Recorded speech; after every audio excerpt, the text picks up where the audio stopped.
Monologue 58, Visions, Priestly Training 11.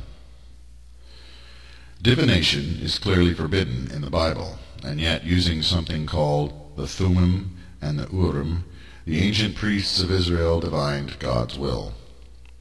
The powers wielded by the prophets of Israel could be considered magical or sorcery, and yet the Bible clearly makes a distinction between the power of God and the power of demons. In the same way, I am teaching you methods and giving instructions that some will call magical, sorcery, or arcane, but which are in fact theurgical. Theurgical works are abilities or gifts bestowed by God, or the drawing of God's power into oneself for the purpose of serving the divine will. In another sense, this is known as divine magic, holy magic, or the priestly arts.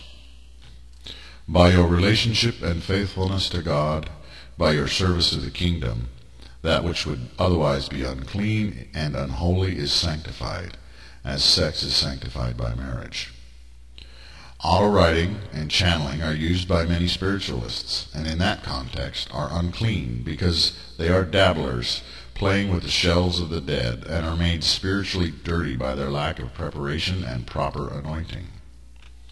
Some will argue that religion stifles mysticism, and that this message in fact stifles those who receive messages that disagree with this message. I tell you true that those who make this argument are not incorrect, for any message outside of God's holiness and will and God's moral principles should be utterly rejected.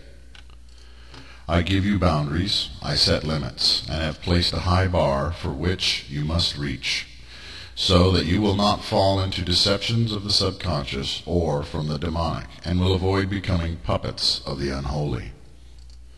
I have given you a standard, because without it there will only result chaos, dissension, division, schism, and a multiplication of false teachings that delude and mislead you.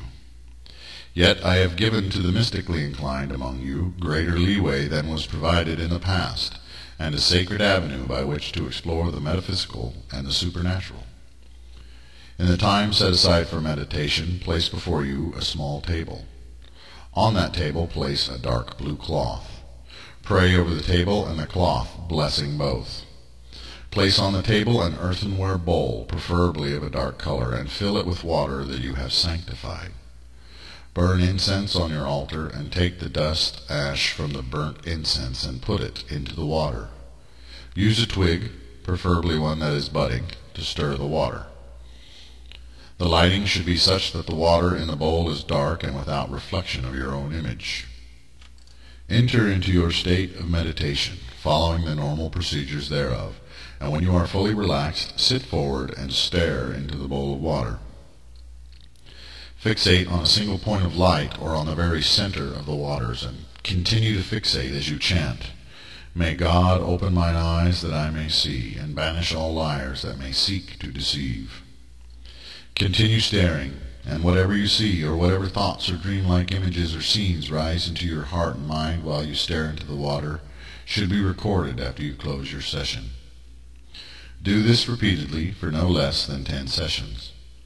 Not all will master this art of scrying, but the effort will yield its own subtle rewards.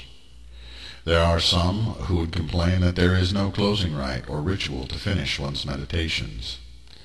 I say that by your nightly devotions within your sacred space you are daily sanctifying yourself and your home. Moreover, let every shower or bath become unto you a minor baptism, a cleansing of your mind and spirit with God's light. Practice itself makes perfect, though not all will be able to master this method, and the training itself is the completion of the 11th degree.